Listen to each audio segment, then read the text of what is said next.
岁月弯弯像个小小船，小小的船在天空飘呀飘。当妈妈后，我的生活改变了，现实与理想中的情景截然不同。只有亲身体会后，才能领悟其中的酸甜苦辣。我在工作与照顾孩子之间，努力寻找平衡，不让自己陷入疲惫的漩涡。比较一山还有一山高，花谢了花会再开，你可别忘了，别忘了。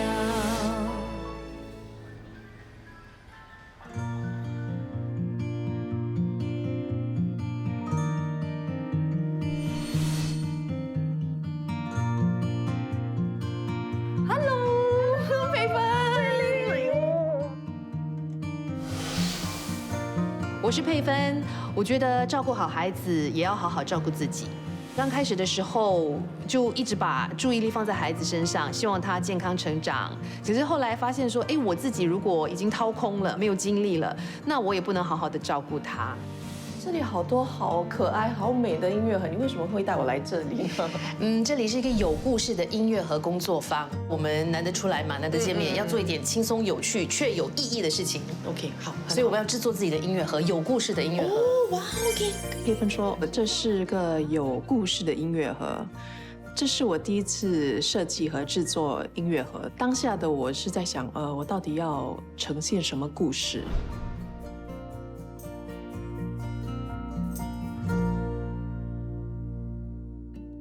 这边有很多很可爱的小饰品，对不对？都是可以用来点缀我们的音乐盒的。哦，哇！所以你可以任选这些饰品，让它来代表你自己的故事。OK， 了解。我从小就觉得音乐盒是一个很奇妙的小世界，那个盒子本身它就有一种包含或者一种收藏的那种意义。就像妈妈，我们也是我们的孩子的一个容器，我们会容纳孩子给我们所有的情感，好的坏的，我们都会收起来。那妈妈跟妈妈之间也是如此的，就是有任何负面的情绪或者是开心的，我们就一起收起来，然后一起接纳跟包容。为什么你选了这些小饰品？我选的这两个是因为我跟我先生都是老虎嘛，所以就两只老虎，还有我的 baby 是小兔子就属兔的。对，然后我们家里每天都会播音乐的 ，music is a very big part of 我们的家，所以我的先生是弹吉他手，然后我是吹萨克斯风的。你跟他有没有一起 jam 这样？还没有哎，没空，没有空。那你呢？这2杯咖啡呢，代表我跟我老公每天早上一起喝咖啡吗？不是，是我们都需要，非常需要。自从有了孩子，更需要。对，缺乏睡眠。我的小朋友喜欢画画，大的喜欢画画，然后小的也开始学写自己的名字了。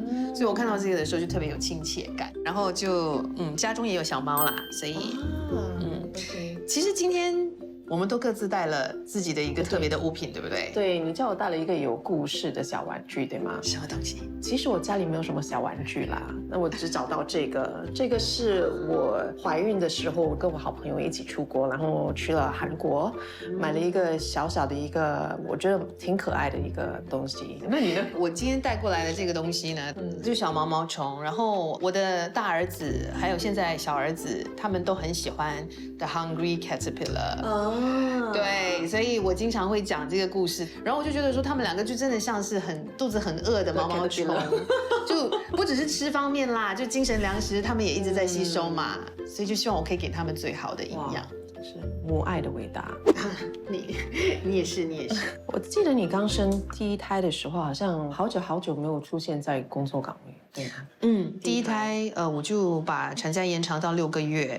第2胎我甚至就是产假之后恢复工作一阵子，然后我就请了1年的长假，就想要试一试当全职妈妈的那个生活。但后来就决定不行了，我还是需要工作来平衡。就我今天看到你，就孩子几个月大嘛，然后你就已经状态非常好，可以出镜，我真的是也还好，我花了3个小时化妆。哎，至少画得出来。我记得我刚生的时候是水肿很严重的，然后而且也胖了挺多的。我也一样，我增了23公斤。High five， 25。当我跟别人说我增了25公斤，每个人啊，怎么可能？所以其实我完全了解那个你不想回来工作的想法，因为很多人都会跟我讲哦，你有那个 mother glow，mother glow， 但是我心里想 mother glow， 因为可能现在有点比较有肉了啊，是不是一种安慰这样子？对，可能是因为我怀孕的期间，我一直看社交媒体嘛，然后看了很多 influencer，他们好像刚生了孩子就可以立刻哇做头发、化妆，然后跟宝宝拍一个非常完美的一个全家福。是。所以我一直以来，我怀孕的时候就觉得，可能我生了宝宝之后，我也可以这样。对对对，大家就以为这个就是普遍大家都可以做到的，但现实生活是完全不一样。而且我们也不知道修图修多少啊。我从来没有那么注重过我的外表。现在我回想起我前2个星期，我为什么会那么的伤心难过，是因为我一直看到镜子里的我好难看啊，然后完全没有自信。现在我想起，我觉得有点傻，因为我刚生了一个宝宝，为什么要对自己那么的苛刻呢？我不应该这么想。所以如果有朋友啊，还是有妈妈，你们觉得很自卑还是怎样，希望可以鼓励他们说，不要那么自卑，因为你真的很了不起，要给自己一个pat on the back， 真的很不容易。我是新手妈妈嘛，所以我对于当妈妈的每一个方面都非常的生疏。这个新的生活我是没有办法完完全全去调整好，还没有适应，还没有完全适应，还没有适应。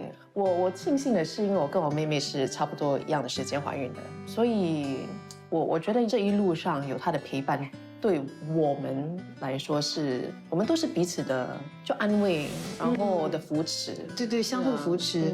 其实这个我还挺羡慕的，就是因为我生第1胎的时候，我是家中第一个就是生小孩的，因为我只有一个姐姐，然后她没有小孩。所以刚开始的时候我哭很多，就是因为喂母乳非常的不顺利啦，因为我的第1胎她第1周啊，她体重下降的那个幅度太大了，所以我当时就非常的慌，也非常的伤心，因为我就在想说，是不是我坚持要喂母乳，害了她生命有危险，因为那是她唯一的粮食。对，我现在回想起来，我觉得我当时不应该那么的坚持，因为除了是让自己很不快乐，也影响到了小孩。我觉得最重要的是他的饱足感，他的生命嘛。然后我觉得那个时候我的坚持是因为感觉上如果没有喂母乳，就是你是个不好的妈妈，你没有尽力，可以的，为什么不可以？对，我觉得那个有给很多新手妈妈很大的压力。是。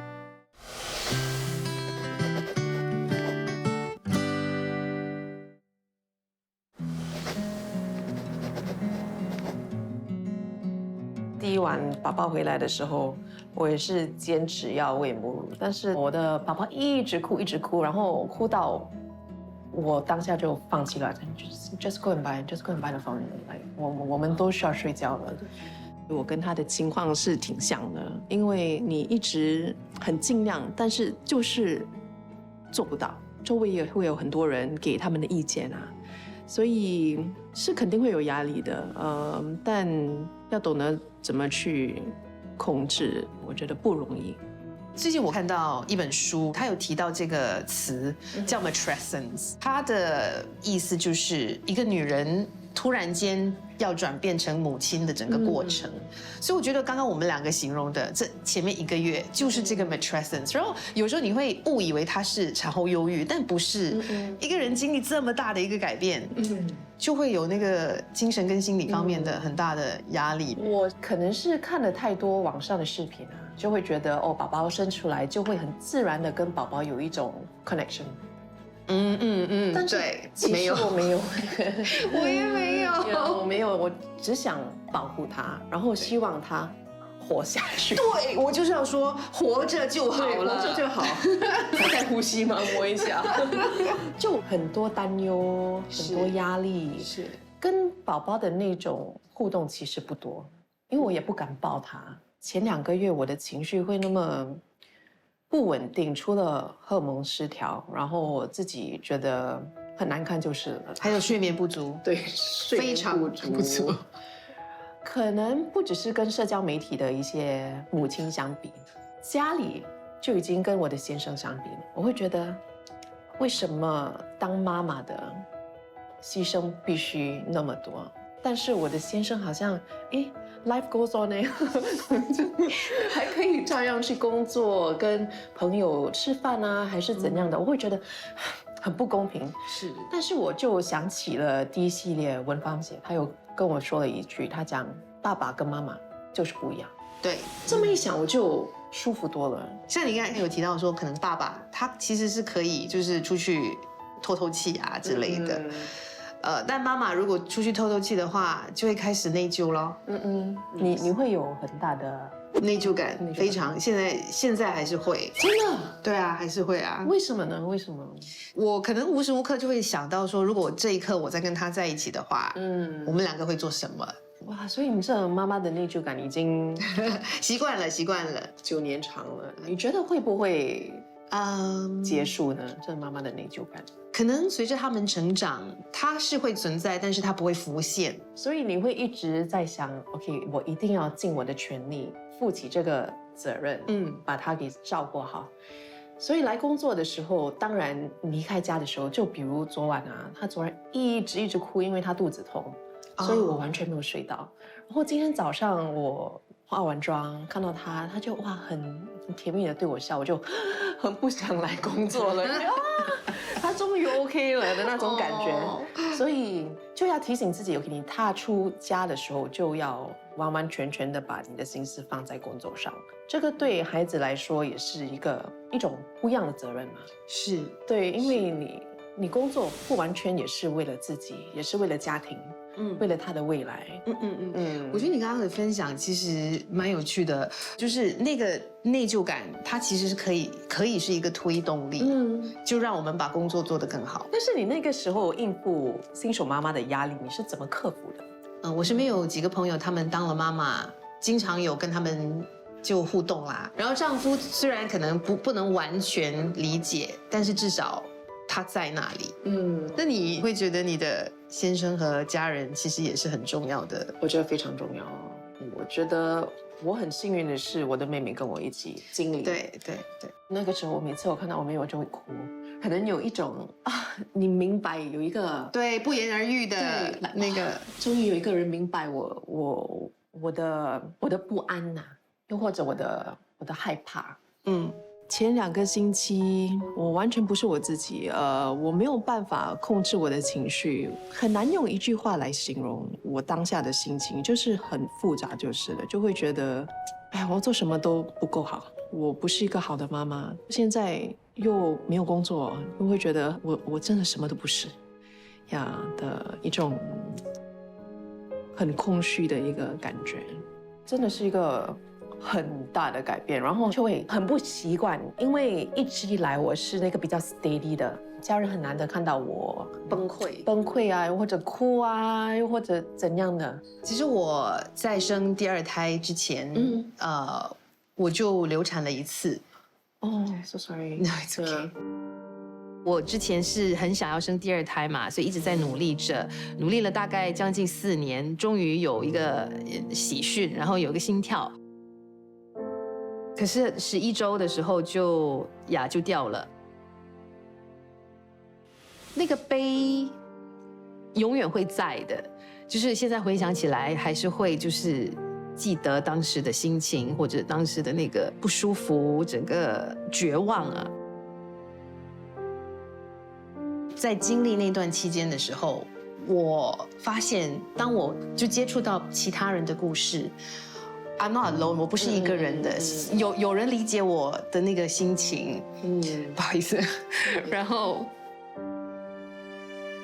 我是在事发1年过后，才在我的社交媒体分享我流产的事情。在那1年当中，我就不断的在搜寻着跟我同样经历的人是怎么样恢复的。我身边有一个好朋友，他也有同样的经历啦，所以那个时候我们其实有常常互动。我觉得就是互相扶持，可能女人跟女人之间，我们既然是可以不言而喻的，就是理解对方的心情，那我们都要给彼此力量啦，对正能量。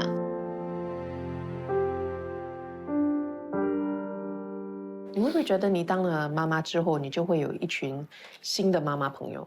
有啊，对，会。我在怀孕的过程中就跟很多妈妈聊天，只是想要听他们的故事。对呀，所以也是挺兴奋的。现在有幸福零距离2，那希望通过我们的一些分享，可以给妈妈们，尤其是非常努力、很辛苦的妈妈们一些正能量跟一些动力。谢谢你做这个节目。没有，谢谢你上我的节目。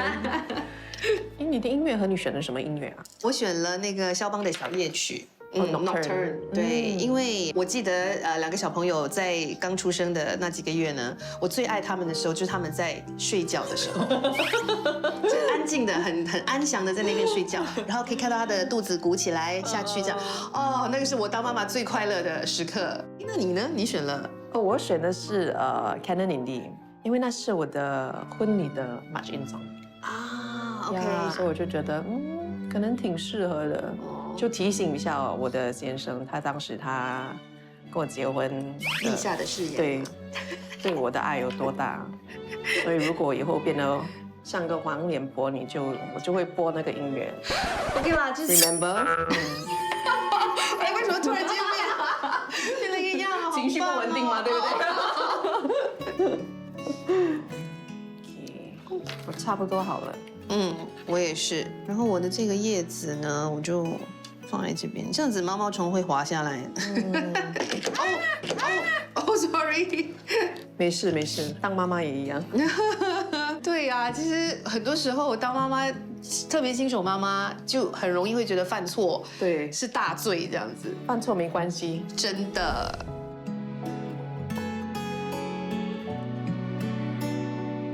这个是我的完成品，虽然它不是什么大设计师的作品，可是它是我独一无二的这个音乐盒，代表了我生活的现状，也代表着我的内心世界吧。这就是一个很漂亮的一个回忆。啪嗒，这是我的完成品。这个音乐盒完完全全的代表着我的家，招财招爱，希望家里永远充满着很多的爱。我觉得这个音乐盒，我应该会先不要挂着这个，然后我会给我的儿子。然后如果万一有一天我有第2个宝宝的话，我才会挂上去。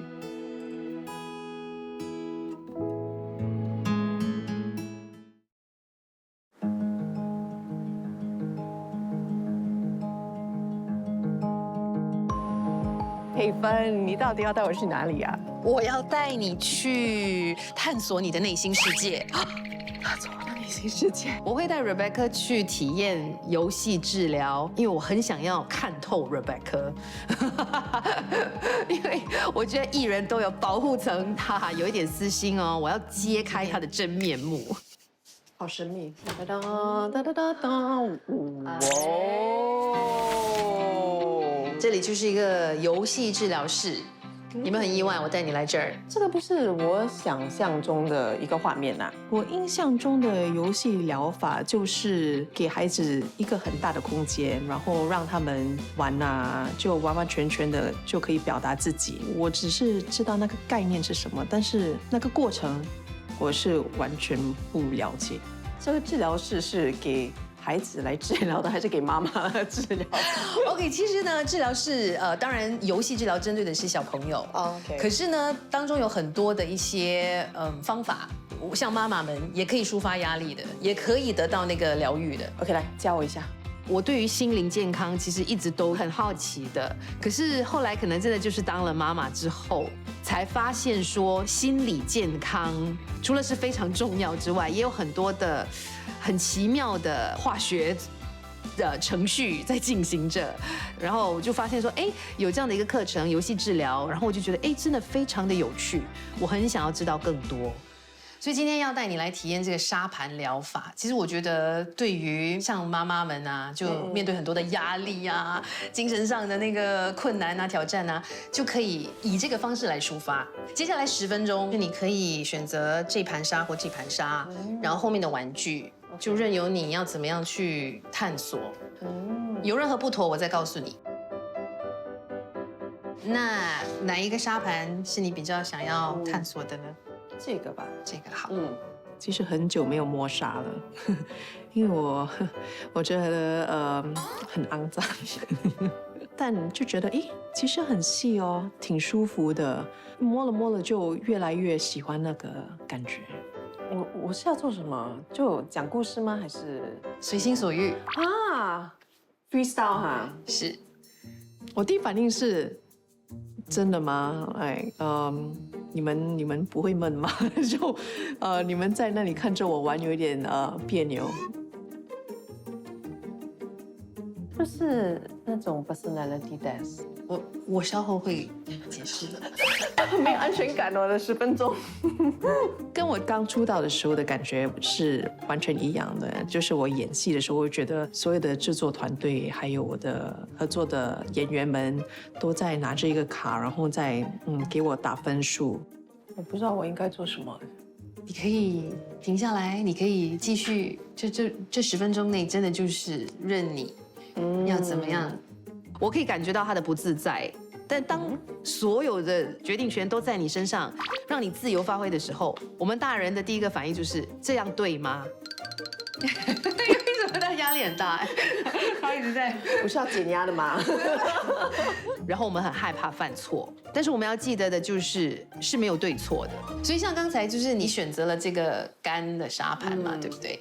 其实这个湿的沙盘呢是比较容易让我们进入到潜意识的一个方法。进入潜意识是什么意思？因为我们人类其实很多的那个潜意识当中的回忆是跟大自然有关的，它就会激发你的潜意识的一些反应。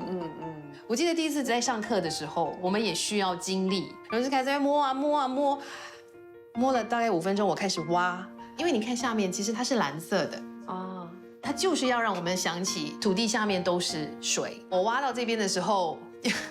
就情不自禁的开始哭了，我也不知道为什么。课程的指导有解析说，当你开始挖的时候，就真的你也是在挖你的内心的一些情感或回忆啦。OK， 难怪我会那么没有安全感，可能是因为我的潜意识有一点点，有感觉到一点点东西，就会觉得，我到底在干嘛？对，因为玩耍玩乐已经不是我们会做的事情了嘛。对对。所以这边你堆了一座山，然后而且他们3只猪，就是他们是同类嘛。所以呢，我就是其实这整个，所以我会有3个孩子是吗？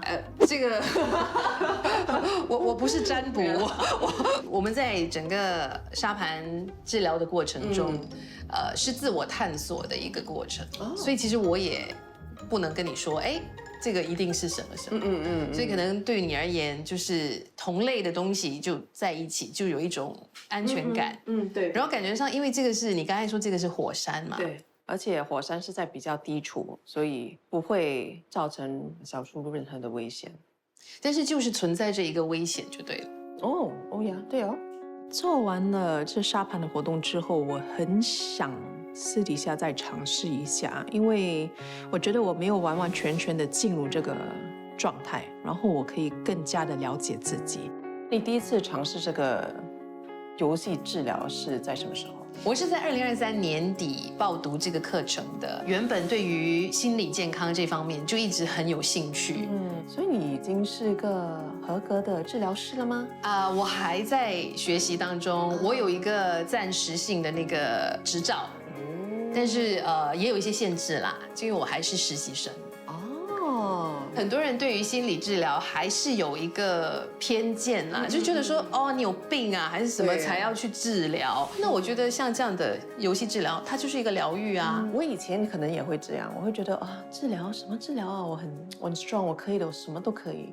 但是现在成了妈妈之后，我反而会觉得我生命中的一些部分还是需要一点帮忙的，或者是会帮到我，也会帮到我的孩子。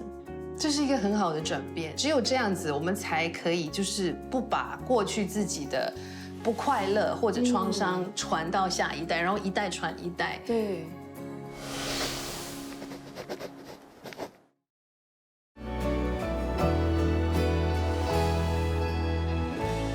我觉得这个肯定对我个人的心理健康非常有帮助。然后之后可能面对一些 triggers， 你知道有一些小朋友经常做的事情，然后你哇，第一个反应就是啊，对，像比如说每次到了晚上啊，就不要睡觉啊，而且还在那边发脾气耶。后来经历了这个游戏治疗的课程，然后我就发现说，哦 ，OK， 原来可能是有一些原因让我以暴躁的方式来回复。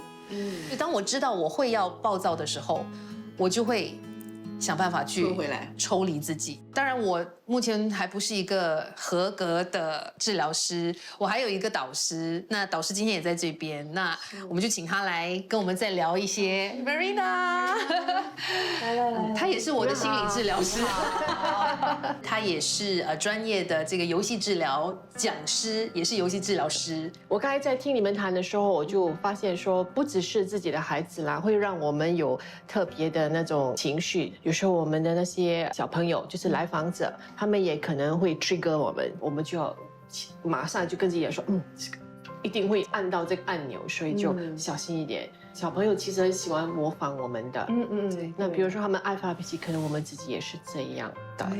那其实如果他看到说我们也尝试学习控制自己的情绪，然后做错事会讲对不起，他们会真的会跟我们学。其实我们做大人的，我们也不要太为难自己，只要我们做good enough 的家长就可以了，38%。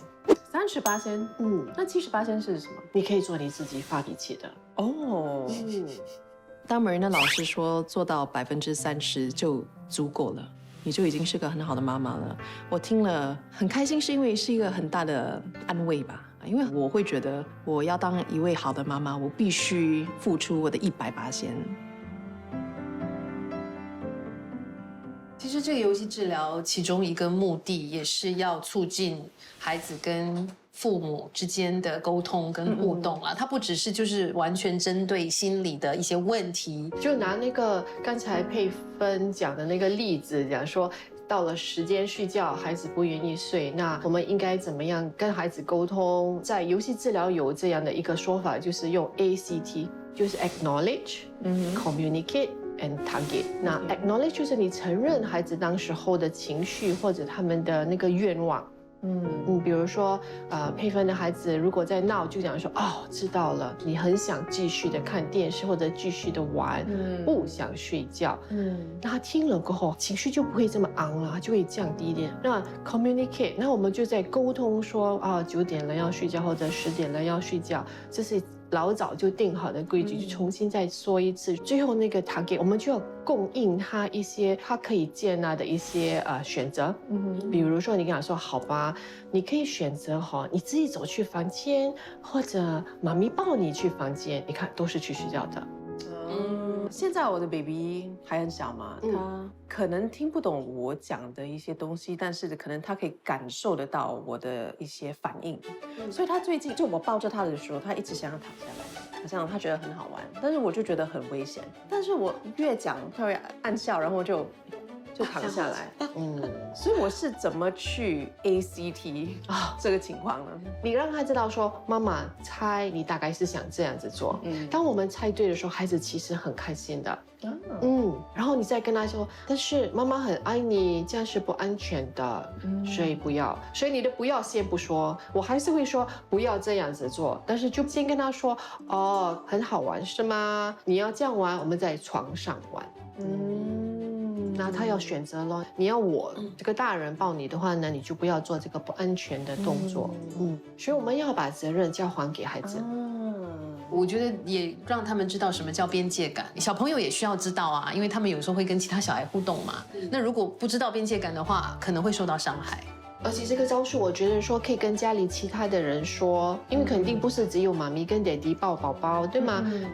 所以你觉得在家里，身为父母，我们应该怎么去管教孩子呢？如果家长在家里，就是在很小的时候、幼小的时候就定一些很简单的规矩，比如说，安全第一，或者讲说尊重，对，简单的就好。但如果孩子回应说我觉得很安全啊，你就跟他讲说，安全不是只有你一个人的感觉，安全是我也要觉得安全。哇，我觉得这个教育方式需要很多耐心。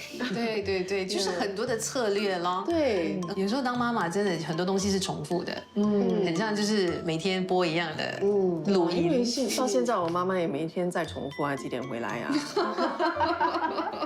你回来吃晚餐吗？你今天做什么啊？明天有做工吗？这样对到现在还是重复着，所以我觉得妈妈的责任永远都无止境的，对没有时间终止线的。养儿育女要学的东西真的太多太多了，但是我觉得最重要的就是孩子的心理健康，那个是最重要的。探索了心灵世界，现在要带你回到过去。回到过去，我们要去的这个地方，店主是一位收藏家，然后他珍藏很多我们童年时代的物品，像是玩具啦、电器啦等等。我觉得呢，回到我们的童年，就可以更加了解小朋友的内心世界了。我童年最美好的回忆很难选一个回忆，但是一种感觉就是全家人我们去了中国。我忘了那个旅程到底发生什么事情，但是我记得当下的我是非常非常开心的。我带你穿越时空，进入时光隧道，来到我们的童年。哇，不完全是我的童年，是一个很复古的感觉。对对对 ，OK， 我的童年，我的童年。你看看这个，这个机车好可爱哦！来来来，我们骑上去吧。Oh my gosh！是不是很明显的我比你重啊？所以没有吧？我觉得应该是我吧。这个地方带小孩子很好哎。可是我觉得我的小朋友会嫌它不会动哦。我们去，我们去那边来，那边还有别的东西，好多玩具哎，真的有童年的回忆啦。哇，古董，这个是那个Radio Fusion， 我的阿嬷每次讲 Radio Fusion。对对对。这个我在家里也有一台。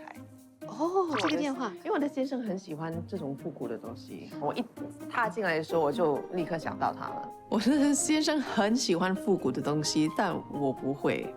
我们是完全相反的。他买了那台复古的电话嘛，他带回来，然后很兴奋的给我看，不是有没有消毒啊？好多灰尘呢。但是我挺开心，他喜欢复古的东西，就代表我老的时候他也会一样的喜欢我。哦，哎，这个箱子是什么哈？我不知道哎。我也不知道哎，真的哦，感觉上好像是电视。哦，对对对对，我在博物馆看过。对啊，什么？我很喜欢这个哦。我家里其实有很多那个玩具，粉红色的那个，多到我觉得我有一点小小的问题了，然后我就开始给别人，我觉得有一点其实长大了，你就是很女生的一个小女孩对吗？就喜欢粉红色。可能吧，看了就开心。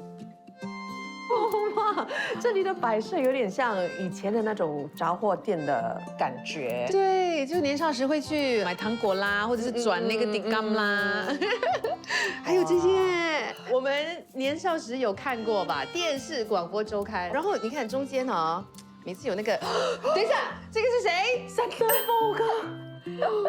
中间这个海报呢，通常就是要很小心的把它拿出来，然后珍藏的。向云姐，偶像哎 ！Oh my god！ 还有这边哦，其实封面的人物呢，我们应该都可以认得出来的。这位梅娇姐是吗？对，哇哦，阿姐，慧玉姐，还有志才大哥。我的天啊！你会起鸡皮疙瘩？有，就小时候很喜欢他们，现在反而是就一起一起合作的同事。我看到向云姐在封面啊，还有我很多我敬佩的前辈们在那些封面，就好像回到过去，他们很 exciting 的那种时光。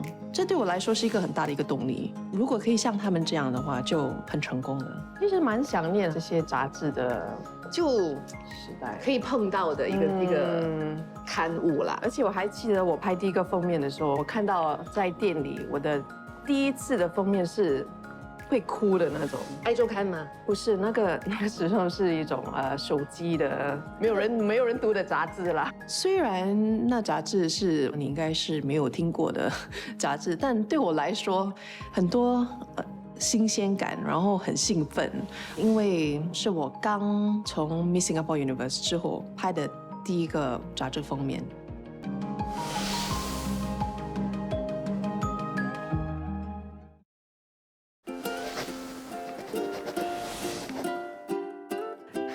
更多童年的回忆。哎，有游戏可以玩呢。你有玩过吗？小时候飞机骑马对吗？我有玩。然后这个是 pick up sticks， Pick Up Sticks 对。这个常玩。然后这些其实我比较少。啊，这个我记得我小时候有玩，我很喜欢的。对，这真的是考你的耐心，就要一直按，把那个所有的放进去。哇 ，OK， 这边也是，让我试试看。可能我比较急性子哎，所以我以前没玩这个。好像学校 recess 的时候，休息的时候。他们就会拿很多的玩具出来，然后我们可以选择玩 hopscotch、空杠，还有那个 five stone。对，这些都是小学的时候常玩的一些玩具。我也记得哎，我就以前有玩过 Five Stones， 还有那个叫什么跳绳。我是蛮期待到学校玩这些游戏的，因为我在家里其实我的爸爸妈妈不常买玩具给我们，所以他们每一次买玩具给我哥哥跟我妹妹的时候，都会留下挺深刻的印象。我还记得好像我小5的时候，我妹妹读小1。我在课室里，然后我看到我妈妈穿得很漂亮，在课室外面经过，然后拿着一个 Big Bird， 还有一个 Minnie Mouse，是要给我妹妹跟我一个惊喜。他去到学校哎，去到学校接我们，印象很深刻，因为他们不相信买很多玩具给我们，对，他们是比较喜欢买书给我们，所以我跟妹妹是同房的嘛，我们的一面墙全都是书，真的，我童年时的那个玩具数量也是屈指可数，像是我的第一个芭比娃娃那个时候一个微车祸啦。然后住院，头部缝了针。几岁啊？那个时候？我那个时候应该是8、9岁吧。我的大姨吧，应该是我的大姨，就送了那个芭比娃娃给我，然后我就印象很深刻。其实对于玩具，我跟我的先生有不一样的想法，可能是因为他是独生子，所以他会觉得很多玩具是好的，因为有玩具的陪伴啊，他可以去幻想他自己一个梦幻的世界。那可能是因为我跟我的哥哥跟妹妹，还有很多表哥啊、表姐、表妹他们长大，所以我们就没有那个必要有很多的玩具，因为我们很多时候都是去户外游乐场，对，就是一个草地就可以了。对，所以我的宝宝其实没有很多的玩具。孩子的玩具，我现在是控制着，没有一次过给他那么多。他要证明给我看，他懂得珍惜他的玩具，还有他拥有的一切，我才会慢慢给他多一点。但是我觉得我的老公完全不会坚持，感觉上他会偷偷塞给我的儿子，然后他们在背后有一个协议，说 OK， 这是我们的秘密，不要告诉妈妈。OK， 可是我要说的是，就是可能他1岁之后呢，就会开始挣扎了。因为当他需要你的注意力的时候，当他会要跟你沟通，他要跟你聊天，很容易就会这个玩具你拿去吧。他们会吵着要玩具吗？还是比较喜欢跟你聊天，跟你相处？当然，我跟我老公就是他们的首选啦。如果可以的话，就是要相处嘛。可是我就发现说，他其实每次开始玩。他会先问我妈妈，你可以跟我一起玩吗？就妈妈 ，look at this， 这样你看看我做了这个，对。可是有时候我真的是没有空啦，就很棒，然后就继续做，就做别的事情。现在有很多玩具不只是单玩而已，他们也是同时可以发展那个小孩子的脑的发育。对，特别他们年少比较5岁以下的时候，我希望那些玩具都是可以。激发他们的想象的，然后就是那个玩法也不要有限定的，所以我买的那些玩具大概就希望他们可以比较自由的发挥，比如说一个积木或者一组积木这样子，他要怎样形成一个图案是他的想象。其实我们家里也有一个习惯，就是废物利用，我们会把那些纸箱拿给他们玩，然后他们就会当作是船啊，或者是什么盔甲啦这样子。然后我现在比较少买玩具给他们了。其中一个原因是家里已经很多玩具了，我的老公更不会买了。我的老公是坚信小朋友不需要时时刻刻都有事情做的。但是我觉得我们跟可能我们父母年代有点不一样的地方，就是金钱上的那个能力可能比我们小时候父母的那个能力还要强。那所以每一次我发现小朋友出去的时候，可能要什么，我很容易就会买，或者很容易会让他们觉得我们可以买。所以就是去那个玩具店啊，他们会说，哎，我喜欢这个，哎，这个好棒，我要这样子。可是我的回应是不要，不可以。但是我觉得这样的回应就可能不能说服他，他后来也会问为什么不可以？我朋友有啊，为什么？对。后来我就想到了一个答案，我就是每次小朋友跟我说，妈妈 ，this one very nice, I like。Yeah, you can like it. I like a lot of things, but I don't need to have it. 这个是我本身购物的一个想法，很好，所以一定要传下去。 Do I need it or do I want it？ 这个想法帮我省很多钱哎，真的。而且我当妈妈之前，我很喜欢给我的朋友的孩子很多玩具，又或者是很可爱的衣服啊，还是怎样。但是当了妈妈之后，我就会给红包，是，那是最实际的。对，其实有很多人送我孩子衣服，我根本都没有打开。我有一个朋友，他在一个单亲妈妈的一个 shelter 当义工所以这些我没有打开的一些衣服，我就捐去那里。我觉得他们比我更需要。那玩具也会这样吗？玩具也完全都会这样。其实当妈妈的每个阶段都有不同的挑战。那我现在要进入那个数码世界的挑战了，那个是个很大的挑战。然后我会担心他接触到的内容，因为你在学校如果小朋友可以看内容的话，是什么都可以看得到的嘛。然后有一次他跟我讲了这个视频的名字，然后我就上网去找，幸好他跟我说，因为后来我就跟我的儿子说，这个东西不要看了。是关于什么？像那种打游戏的那个画面，然后是一个马桶，然后那个马桶中间会有一个人头出来的，而且它没有内容的没有对话的没有目的，它就只有暴力镜头。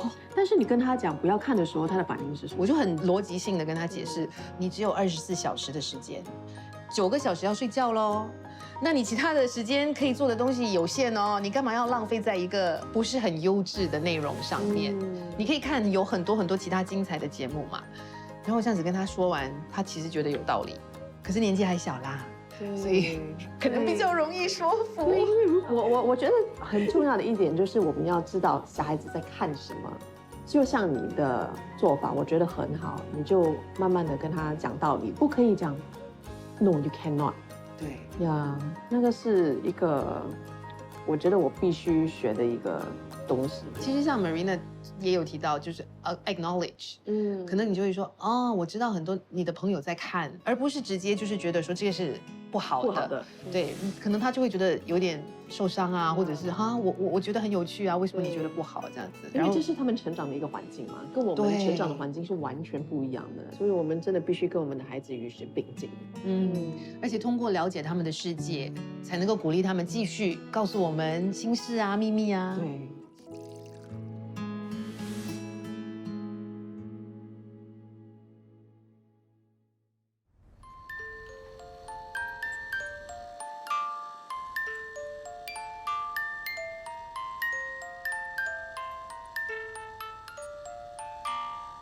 所有的妈妈们要量力而为，要让自己有空间可以去呼吸，或甚至犯错。我们做到30%，已经很棒很棒了。你也不是一个人的，你不是孤单的，只要开口，一定会得到你需要的支持跟力量。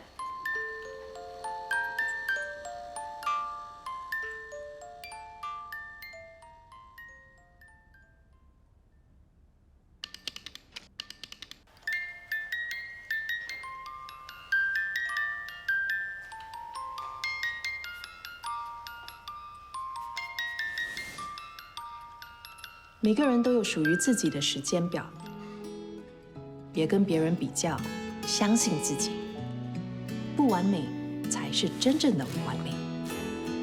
我们都在向前